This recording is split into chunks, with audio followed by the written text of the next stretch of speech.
pada dasar latihan kemiliteran, itu rekrutmennya harus ketat. Kalau tidak, ini bahaya. Karena saya pun juga belum melihat bagaimana sustainability atau keberlanjutan dari pasca yang 1 bulan ini. Kalau orang sudah dididik 1 bulan, apa kemudian dilepas? Kalau kemudian dilepas, kemudian spirit dari selama di karantina 1 bulan itu bisa meredup. Maka harus ada pembinaan lanjut. Pembinaan lanjutnya modelnya seperti apa juga tidak jelas. Maka rekrutmennya itu harus betul-betul selektif. Kalau itu nanti latihannya menjurus kepada dasar kemiliteran.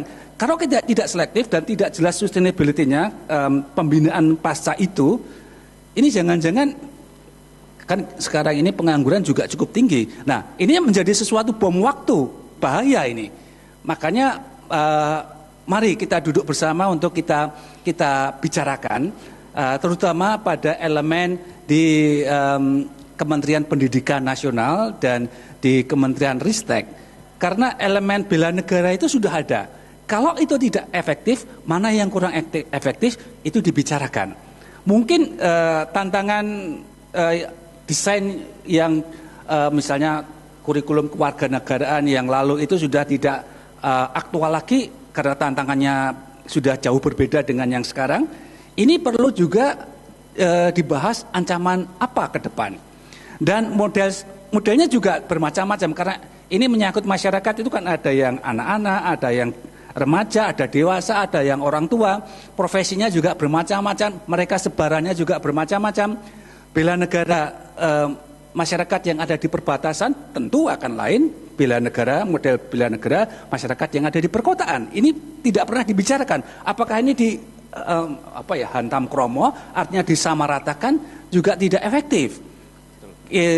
Negara kita besar dengan banyak persoalan yang besar, dan kemudian sebaran manusianya juga demikian luas. Ini juga perlu dibahas lebih lanjut. Masyarakat yang ada di hutan mungkin bela negaranya bagaimana bisa memadamkan kebakaran hutan itu, daripada mungkin yang ada di daerah pedalaman, di daerah pertanian dan sebagainya, berbeda-beda. Dan itu kelihatannya belum pernah dibicarakan. Mari kita bicarakan bersama. Itu saja, Pak. Terima kasih, Pak Agung. Terkait bela negara kayaknya cocok ini, Pak, untuk anggota DPR, Pak. Anggota DPR, DPRD supaya bisa membela negara daripada membela kepentingan partai politiknya, Pak. Oke, tadi ada tanggapan juga dari Mas Iksan sama Mbak Sonia terkait dengan perspektif konstitusinya ya. Tadi ditanyakan ke Bu Lina dan Pak Agus ditekankan di situ. Mungkin dari segi APBN tadi Bu Lina ada yang menanyakan tentang APBN. Mungkin secara singkat saja Bu Lina menanggapi dari pertanyaan Mas Iksan tadi. Ya. Secara singkat saja karena waktunya juga sudah habis. Nah, kalau untuk urusan pertahanan dan keamanan, itu kan urusan pertahanan itu miliknya pemerintah pusat. Jadi nanti penganggarannya juga bisa diambilkan dari APBN. Kalau itu ya. Terus tadi terkait dengan konstitusi, kan kita sudah punya pasal yang untuk setiap warga negara itu berhak dan wajib ikut bela negara, kan sudah ada di dalam konstitusi. Lah tadi ditanyakan bagaimana sifat konstitusi kita, Bu, gitu ya. Apakah kalau saya berpendapat bahwa sifat konstitusi itu kan ada dua, ada yang rigid, ada yang fleksibel, ya. Tapi misalnya saja untuk melakukan satu perubahan konstitusi itu kan tidak mudah. Karena apa? Melalui cara-cara, harus melalui kesepakatan dasar. Kemudian tujuan perubahan itu apa? Anda sudah tahu bahwa di dalam konstitusi kita itu juga sudah ditentukan bagaimana cara-cara untuk merubah konstitusi. Antara lain ditentukan di dalam pasal 37 Undang-Undang Dasar Negara Republik Indonesia tahun 1945. Jadi tidak mudah ya untuk merubah suatu konstitusi, itu tidak mudah. Jadi memerlukan kesepakatan. Ya, memerlukan kesepakatan bagaimana rakyat Indonesia, bagaimana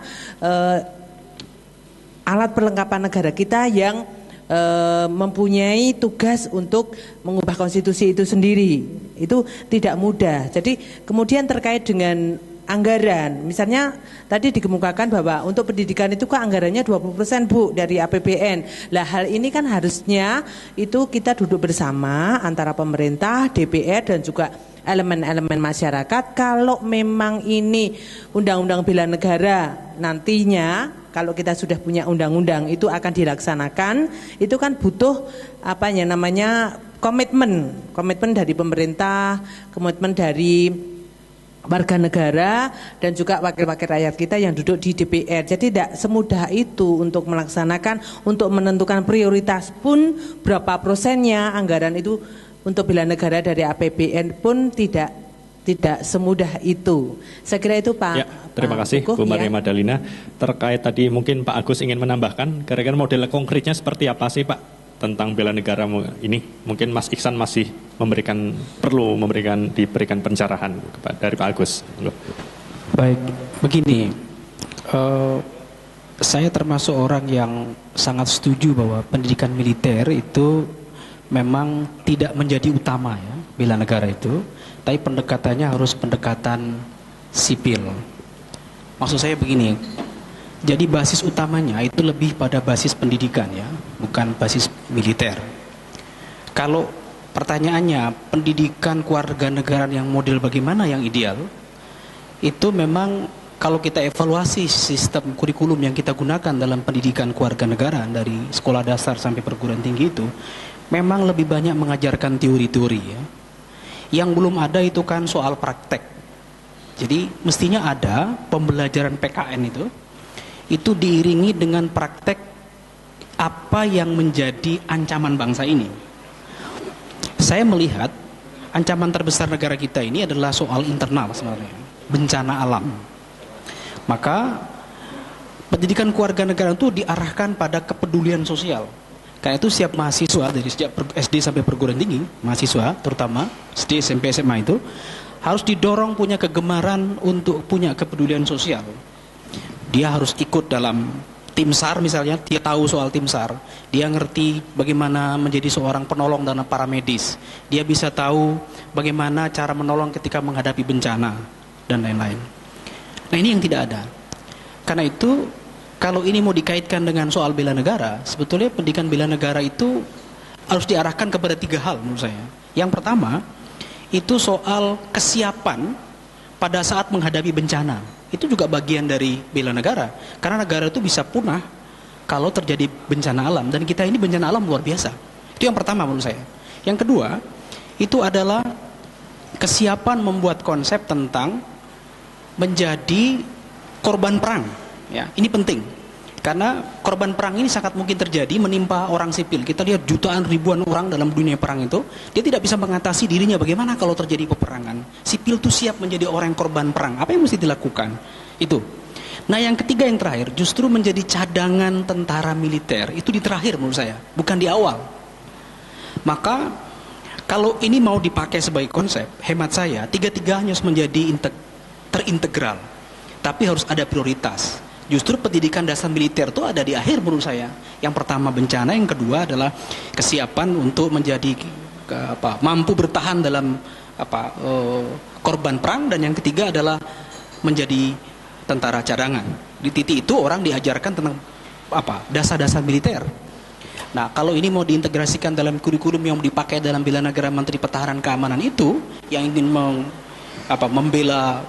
mempersiapkan seluruh warga negara untuk ikut program itu, saya kira integrasi kurikulum ini penting ya. Soal pendanaannya, soal aturan mainnya, mekanismenya dan lain-lain bisa kita bicarakan. Tapi saya ingin melihat dari konten dari pendidikan bela negara tadi. Terima kasih. Oke, terima kasih Pak Agus. Pemirsa TA TV yang di rumah maupun yang berada di Pusdiklat Langs Universitas 11 Maret. Di sesi terakhir ini kita sudah telah mendengarkan dari beberapa narasumber pemaparan-pemaparan yang cukup menarik terkait dengan kewajiban dan hak bela negara, modelnya seperti apa, anggarannya masih belum jelas, dan dari isu-isu politiknya. Oke, tetapi menurut saya sebetulnya bagaimana negara kita ini berusaha dulu memenuhi hak asasi warga negaranya. Tanpa ada program bela negara pun warga negara pasti dengan sangat akan membela negaranya dengan sukarela tanpa ada program bela negara. Oke, terima kasih. Kita akan kembali 2 minggu lagi dengan program Suara Konstitusi dengan topik-topik yang mungkin hangat dan menarik untuk pemirsa TA TV di rumah. Terima kasih, dan pemirsa TA TV yang berada di Pusdiklat Lang Universitas 11 Maret. Terima kasih. Selamat bertemu kembali di 2 minggu ke depan.